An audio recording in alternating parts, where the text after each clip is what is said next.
Glória a Deus. Com muita alegria, o pastor convidou para fazer parte desta série chamada É Ele, e daremos continuidade então com a leitura desse texto de Isaías capítulo 9, versículo 6. Pode projetar, por favor, pastor?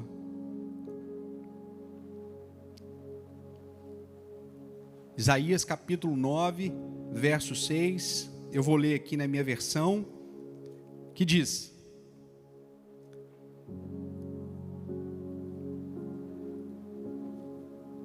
eu estou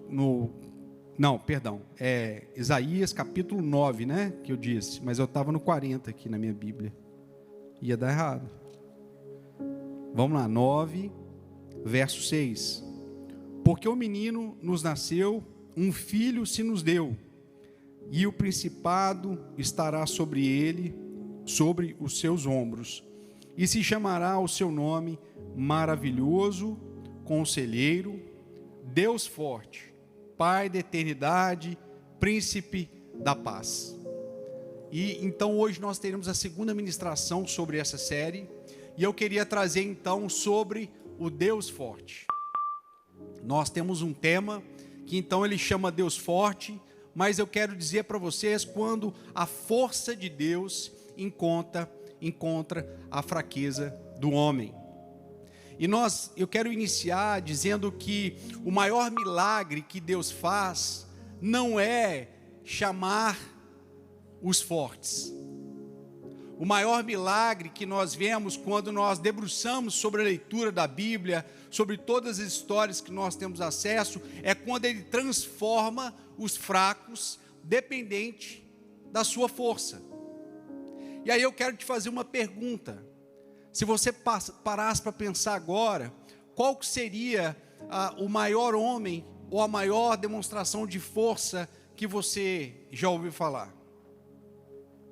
Talvez nós estamos aqui nos Estados Unidos, recordar daquele nadador, acho que é Marcos Phelps, né? Michael Phelps, que ganhou não sei quantas medalhas numa única Olimpíadas. Talvez um outro atleta, aquele, já não é mais ele, né? O Bolt. Eu não sei, talvez um nome de um grande empresário, o Elon Musk, acho que o primeiro trilionário da Terra, bem diferente. Qual seria esse nome que viria à sua mente?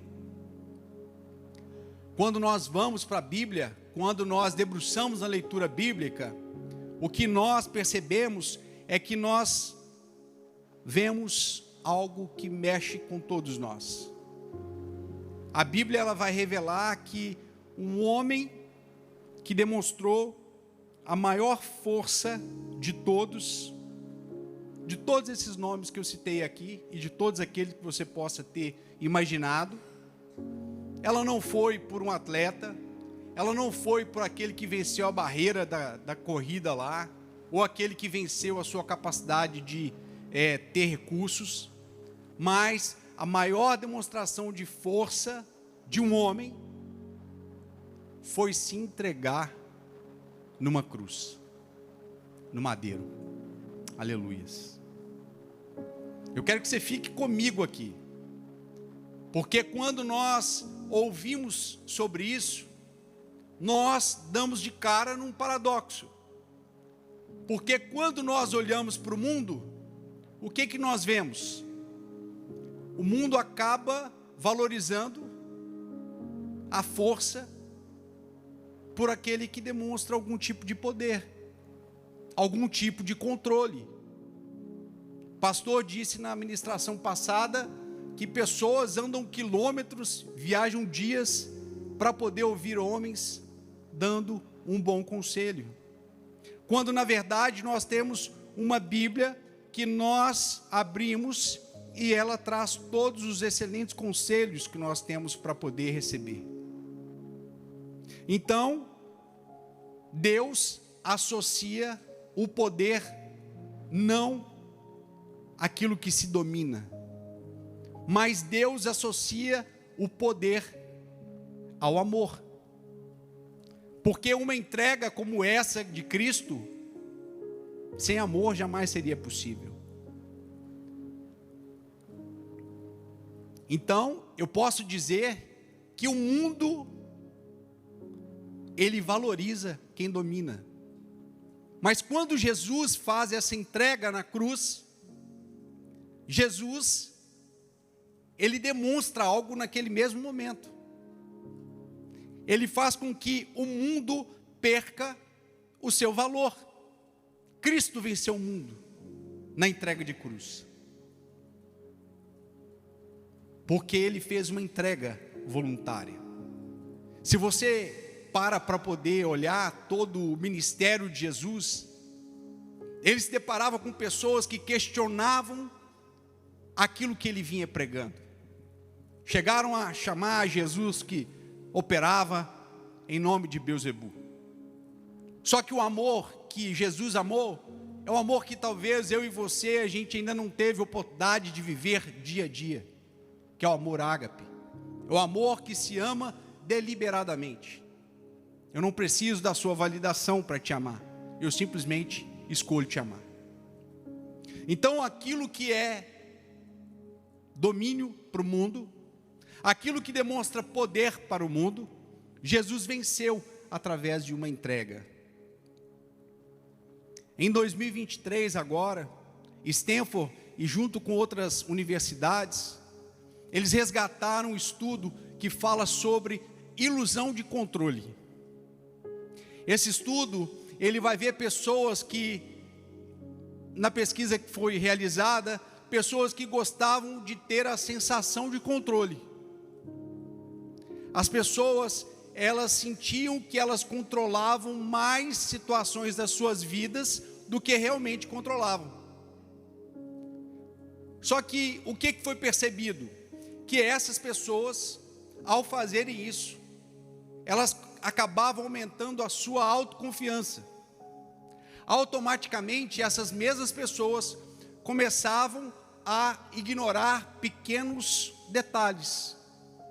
E elas começavam a tomar decisões, uma atrás da outra, sem considerar os pequenos riscos. E aí eles entenderam que essas mesmas pessoas, quando elas tinham a sensação de perder o controle, elas entravam no espiral de derrota. Vocês já ouviram, é mais ou menos o que eu estou dizendo assim, essa pesquisa, ela diz que o homem gosta da sensação do controle, quando na verdade ele não tem controle nenhum. Vocês já ouviram a história de alguém que quando por algum motivo teve uma perda importante na vida dele, talvez um emprego, talvez um filho, talvez um relacionamento, talvez a sua empresa, e essa pessoa, ela se perdeu completamente? O pastor Wellington, em algumas ministrações dele, ele dá o exemplo de uma figura que ele encontrou junto com os amigos indo para o shopping, e eles decidiram parar ali e pregar para aquelas pessoas que estavam sentadas, e o final da história é que um daqueles homens foi para casa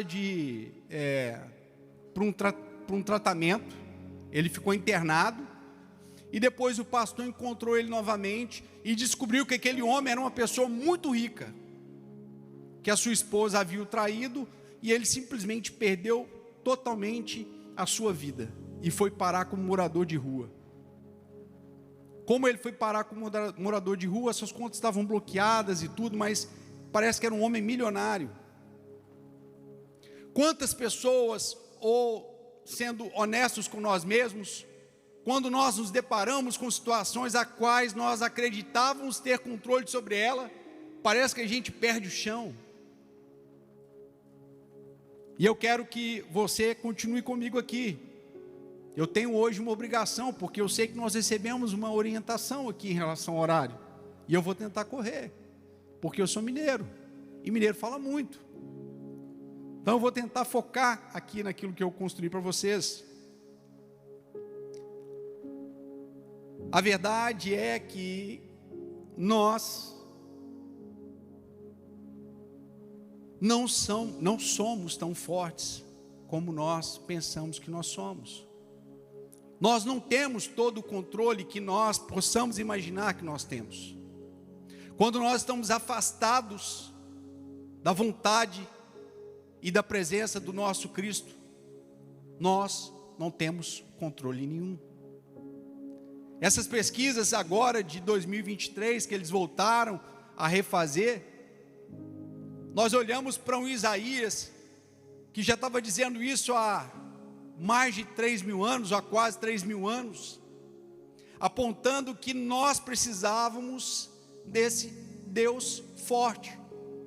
E a leitura do texto, nós não vamos ver o Isaías dizendo apenas um Deus de amor, Ele é bom, mas ele vai dizer de uma forma bem incisiva sobre um nome no texto original, que é El Gibor, que no Velho Testamento ou no Antigo Testamento ele aparece poucas vezes, mas o significado é o Deus guerreiro, um Deus valente, um Deus invencível, um Deus poderoso. E aí para nós, nas traduções de hoje, Deus forte. O extraordinário aqui é que o Deus forte, Ele escolhe uma figura, irmã Leni, que nós somos apaixonados por ela, para assumir um papel na história, um dos papéis mais duros, e Ele escolhe uma figura que iria nascer de uma mulher. Ele escolhe trazer Jesus à terra, e Jesus, ele nasce como um homem.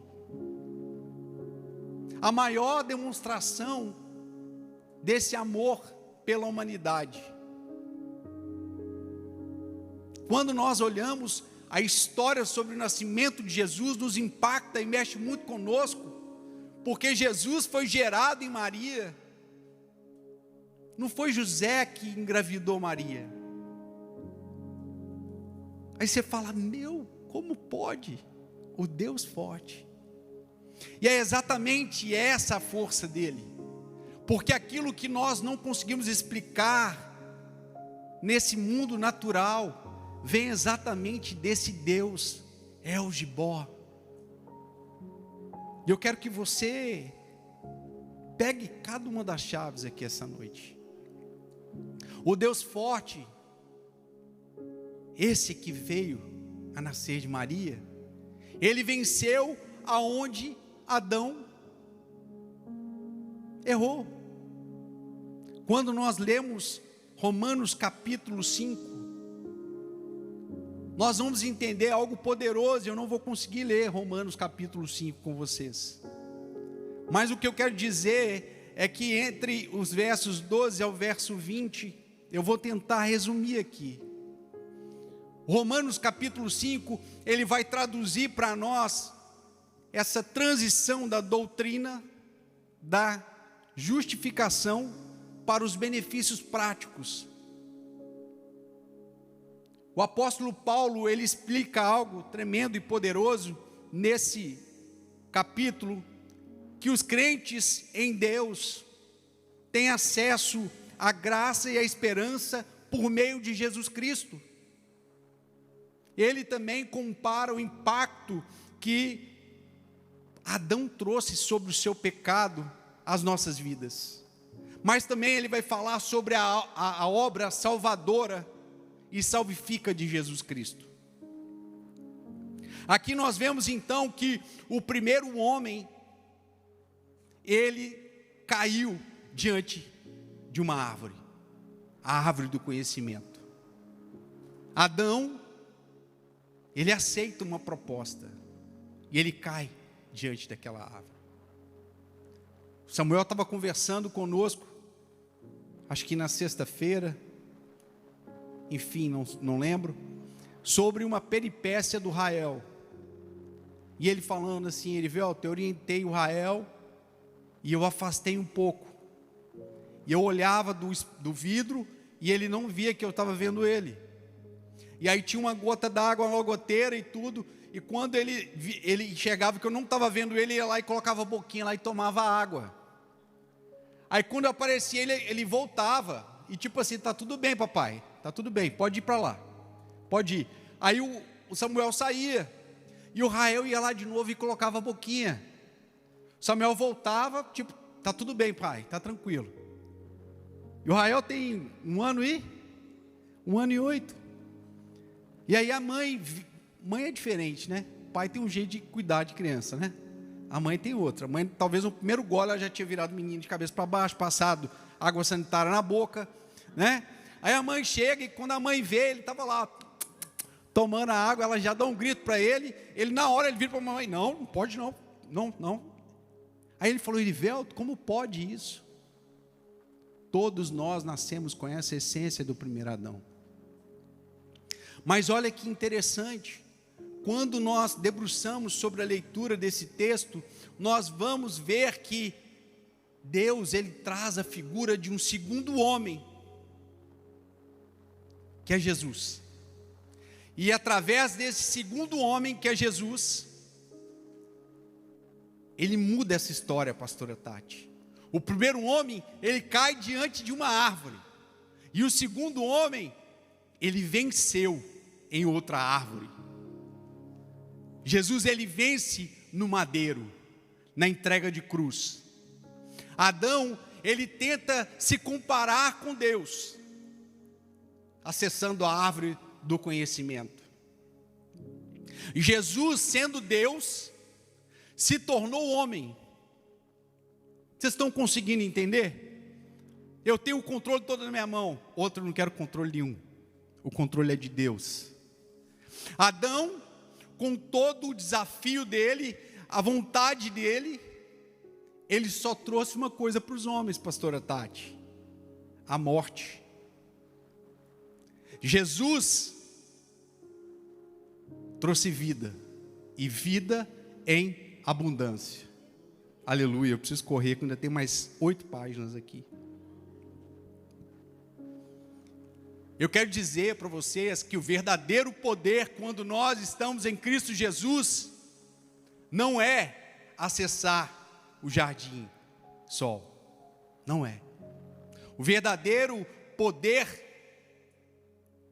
é quando nós, em Cristo Jesus, vencemos o pecado. Quando voltamos àquela história em que Jesus estava, nós entendemos que o problema não era Roma, o problema não eram os religiosos, o problema não eram as doenças daquela época, mas o verdadeiro problema sempre foi o pecado, porque era o pecado que tirou Adão e Eva do jardim, e que nos afastou, ou que nos afasta de Deus. Eu não sei o que você tem se apegado, mas eu quero te dizer, somente o Deus forte é capaz de derrotar o pecado, em nome de Jesus. Olha só, imagine essa cena comigo. Nós temos um prédio pegando fogo. Pastora Bia teve ontem lá no culto de Orlando, e pode contar essa história para a gente. Pode não, né, pastor? Deixa eu contar. Imagina um prédio pegando fogo. Todo mundo, aquele desespero, e as pessoas conseguem sair de lá. Os bombeiros chegam, eles entram correndo, e de repente as chamas começam a aumentar, e todos saem correndo lá de dentro. Só que quando eles saem correndo de dentro, eles ouvem uma criança chorando. E um deles para, e ele decide voltar. Ele não era o mais forte, mas ele, pelo o choro da criança, ele amava aquela vida. E ele tomou uma decisão como num ímpeto, ele volta correndo e entra novamente. E aí as pessoas olhando de fora, caindo um pedaço de madeira, todo mundo em prantos. De repente, o bombeiro aparece novamente. Sua roupa toda queimada, ele queimado pelo fogo, Só que ele estava com a criança no colo, e a criança estava viva. O bombeiro, ele se torna um herói.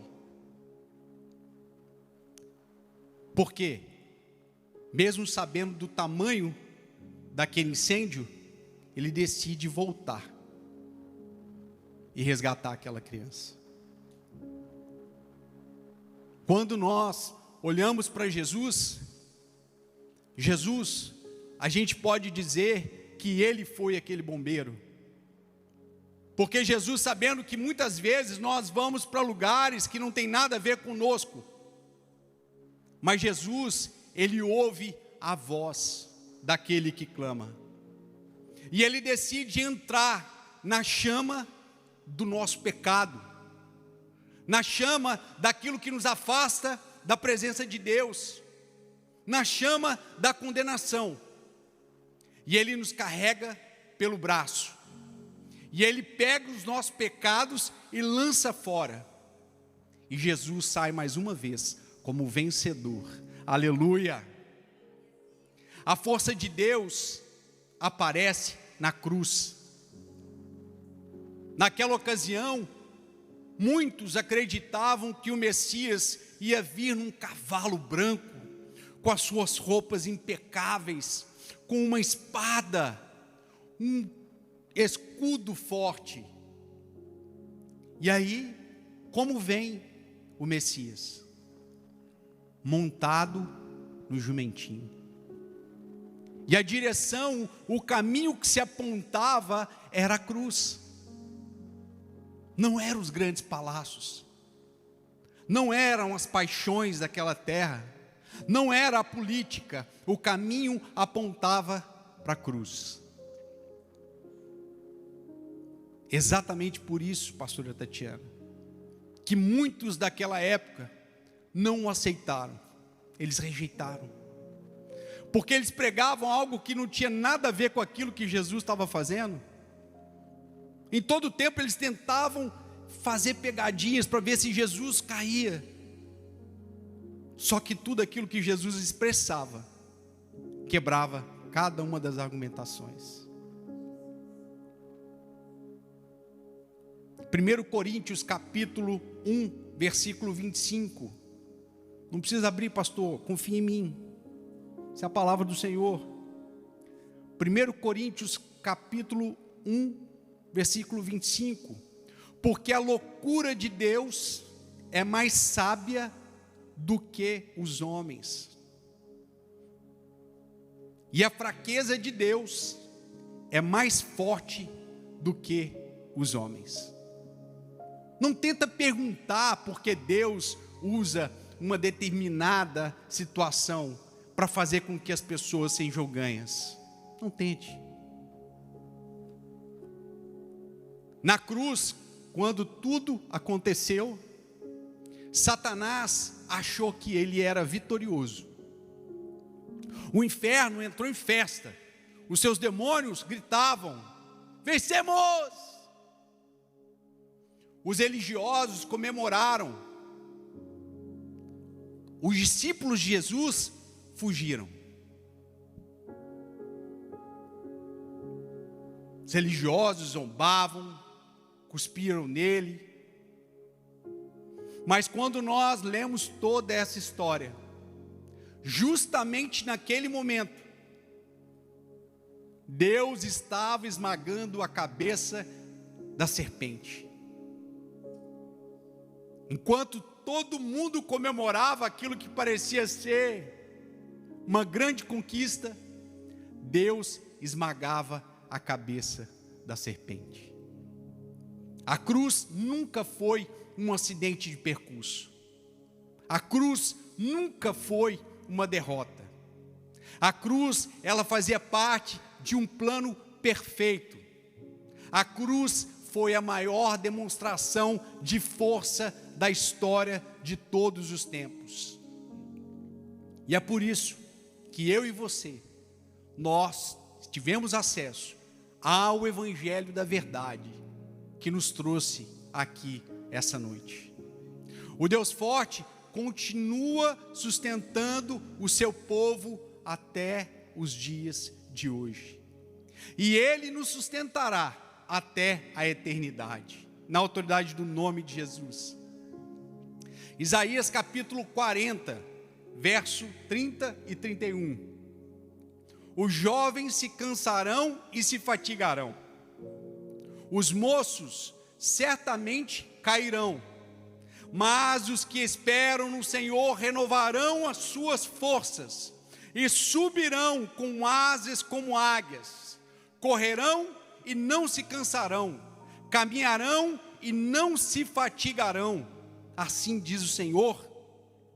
A promessa de Deus não é que você nunca terá um cansaço, mas o que nós entendemos é que este texto demonstra que o seu cansaço nunca será maior do que a força do próprio Cristo. Creia. Está batendo cansaço? Volta para Jesus.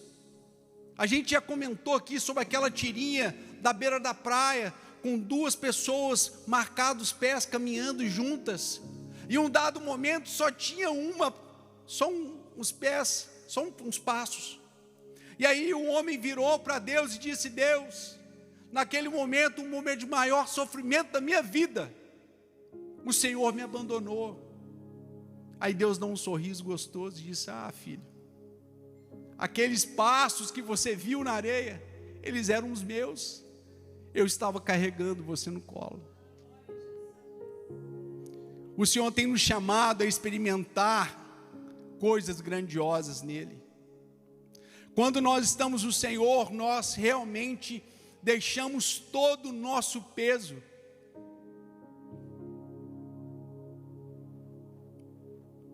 O que tem acontecido nos dias de hoje é que a maior parte das pregações que nós ouvimos sobre o Deus forte, ela vai trazer algo que me espanta bastante, porque ela vai falar sobre um tipo de pregação que está voltado mais sobre vitórias. Se você fizer isso, você vai ter a vitória na sua vida emocional. Se você fizer isso, você vai ter vitória na sua vida financeira. Você vai ter vitória na sua vida profissional. Mas nós queremos ouvir sobre a vitória dos meus pecados. É eu voltar de novo para o centro da vontade do Senhor e experimentar nele e tudo que vem dele para a minha vida. A vida cristã não consiste em pessoas fortes, ela consiste em as pessoas que reconhecem que são sustentadas na fé em Jesus Cristo. Eu posso estar passando por um problema, e aqui se eu perguntar para você essa noite, se você tem um problema, se você estiver nessa terra como eu, você vai levantar a mão. Só que quando nós estamos apegados a essa fé em Jesus, nós passamos pelo problema, dando glória a Deus. E aí, pastora Tatiana, e eu comentando com o pastor Wellington, com a Fabrícia, com a Claudete, a alegria que nós estamos de ter a pastora Tatiana de volta. Aleluia! E é muito bom, porque quem acompanha, quem anda com ela, você fala que ela não está passando por nada, porque ela sabe aonde ela tem depositado as energias, as forças dela.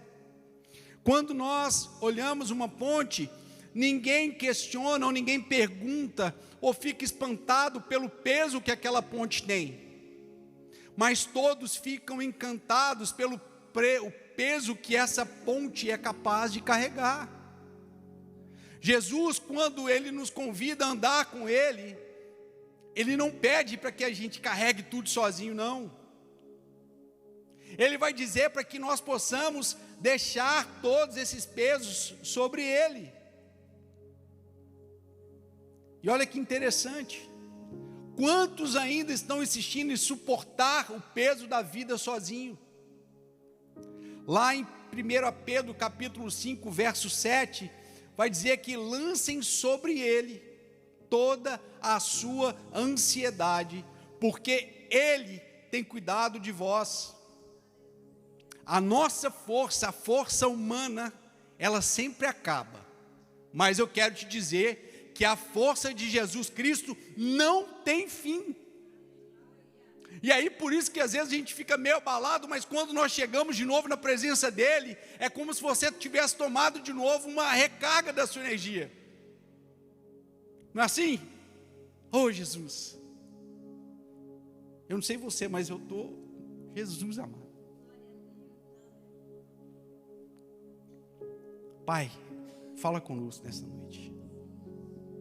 Fala conosco, Pai. Tira de nós aquilo que por muitos anos, muito tempo tem ardido nos nossos corações. Nos ensina a acessar, Pai, a toda entrega que o Senhor fez, e na autoridade do nome de Jesus eu te peço. Isaías vai apontar para algo muito maior. Jesus, ele não veio para resolver os nossos problemas. Uau, Erivelton, então não entendi nada. Eu quero te dizer que Jesus veio para resolver o problema. E qual que é o problema? É aquilo que nos afasta de Deus. Então Jesus veio para tirar o pecado do mundo. A entrega dele e a força foi tão grande, esse amor foi tão grande, que todos aqueles que haviam morrido até a entrega de Jesus, Jesus resgatou todo mundo. E é lindo isso. Nós estamos debaixo dessa graça. O problema é que não posso falar isso. Melhor deixar.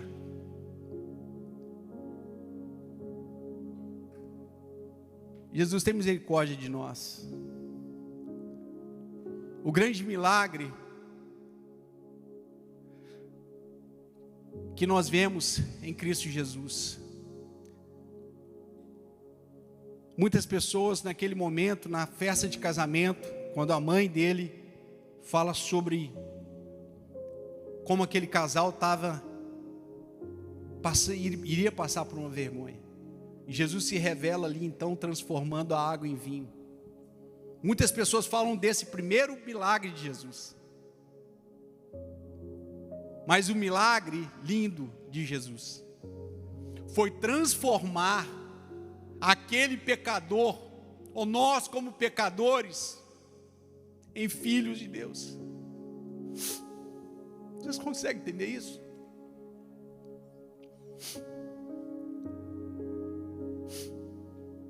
Eu não sei você, mas a gente tem um amigo na live lá que fala assim: eu já estou de hora extra nessa terra. Esses dias a gente estava conversando com a Elisa, indo para Orlando, e a Elisa fazendo perguntas sobre viagens, e eu falei: Elisa, quando eu cheguei no Egito, e eu sempre muito brincalhão, quem me conhece sabe, quando eu desci do ônibus de turismo, e eu me deparei com as pirâmides, eu comecei a chorar. Me deu algo assim que eu não sei explicar. Eu sei que eu fui tocado pelo Espírito ali. E eu comecei a chorar. E aí veio no meu ouvido a voz da minha mãe falando: meu filho, quem tem boca vai a Roma. Mas por que eu comecei a chorar? Porque eu estava vendo promessas que minha mãe falava comigo acontecendo na minha vida.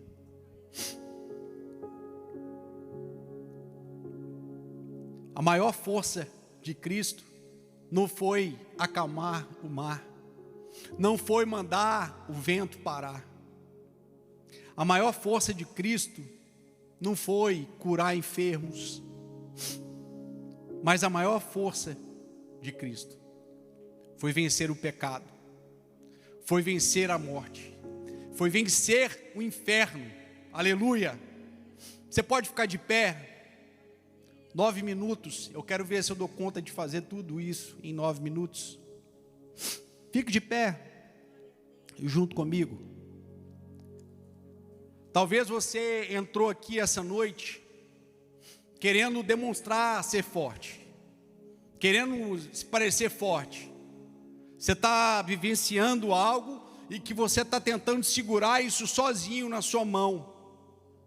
Mas eu quero te dizer que Deus nunca nos chamou para que a gente seja forte ou para que a gente finja força sozinhos. Não. Ele sabe exatamente da necessidade de cada um aqui essa noite.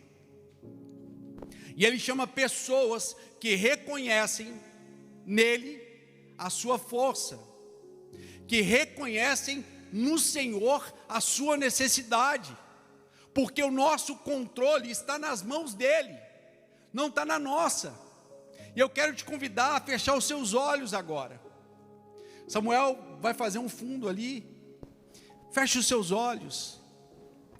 Eu quero te dizer que a Bíblia, ela é um presente de Deus para nós. E a orientação que nós temos é para que nós possamos meditar nessa palavra de dia e de noite.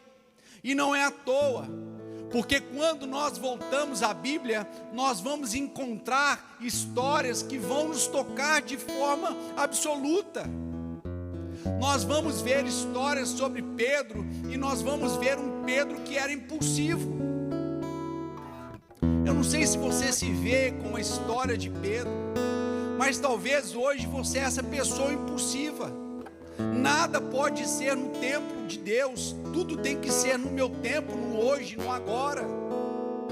Quando nós olhamos outras histórias, nós vemos a figura de um Tomé, que inclusive quando Cristo se apresenta para ele, Jesus entendendo a incredulidade dele, ele mostra chagas e fala: está aqui, toca.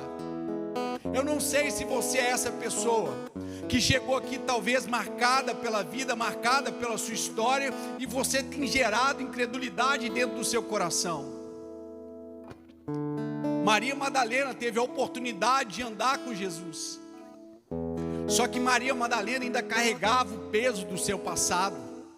Eu não sei se talvez você teve um passado que te marcou e que tem te perturbado ao longo de tantos anos, mas eu quero te dizer que essa noite, o Deus forte, aquele que encontra força, aquele que vem com a sua força sobre a nossa fraqueza, sobre a fraqueza humana, Ele vai fazer com que você possa deixar tudo isso para trás na autoridade do nome de Jesus.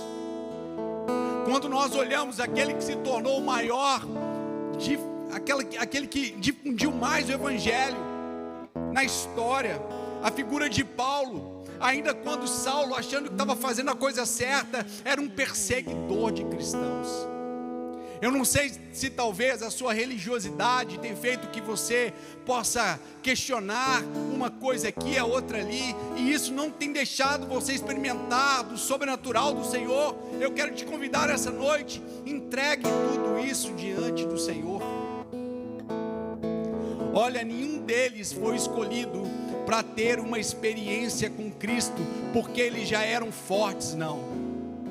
Eles foram escolhidos exatamente porque eles seriam transformados, e sendo transformados, eles encontrariam o Deus forte, aleluia! Eu creio que você, essa noite, você pode ser transformado, transformada, e você irá se deparar com esse Deus forte, em nome de Jesus. Qual é a força que você tem confiado? A força o qual talvez você tenha colocado e depositado a sua segurança? É o dinheiro? É a força do dinheiro? É a força do seu network, das pessoas que você conhece? É as forças talvez de uma herança que você tem, do seu trabalho? É as forças da sua autossuficiência, da sua autoconfiança? Qual é? Da sua aparência, da sua religião? Talvez você tenha sido um religioso, alguém que tudo que vai dizer para você, você tem uma crítica, você tem uma observação, porque você conhece mais da palavra do que os outros. Eu não sei. Deixe o Espírito Santo falar ao seu coração nessa noite, que você possa saber exatamente aquilo que Ele tem dito. Eu quero te dizer que talvez tudo isso, ou na verdade, tudo isso pode desaparecer. Mas existe uma força, e essa força ela permanece para sempre. E essa força é a força do Cristo ressuscitado. Aleluia! Aleluia! A cruz nos ensina algo profundo. Você não precisa esconder a sua fraqueza diante de Deus. O que nós precisamos fazer e o que você precisa fazer é entregá-la, é experimentar o novo do Senhor sobre a sua vida todos os dias. Porque somente quando você reconhece que você não consegue salvar a si mesmo, você vai encontrar o Salvador Jesus Cristo. Aleluia! Talvez o Espírito Santo tenha demonstrado, ou Ele está te falando agora no seu ouvido, que na vida não tem crise. Ou você pode estar enfrentando uma crise, mas eu quero te dizer que a maior crise é quando nós deixamos que o pecado nos afaste da experiência no Deus vivo. Por isso, não deixe que o pecado, a mentira de Satanás governe o seu coração, a sua mente. O Deus forte não veio para aliviar a sua dor. O Deus forte veio para te livrar das garras do pecado, daquilo que tinha te travado até essa noite. E agora nós iremos experimentar dessa força, desse Deus forte, desse grande El Shaddai. Ele veio para te reconectar, te reconciliar com o Pai. E eu quero te dizer que arrependimento não pode ser remorso.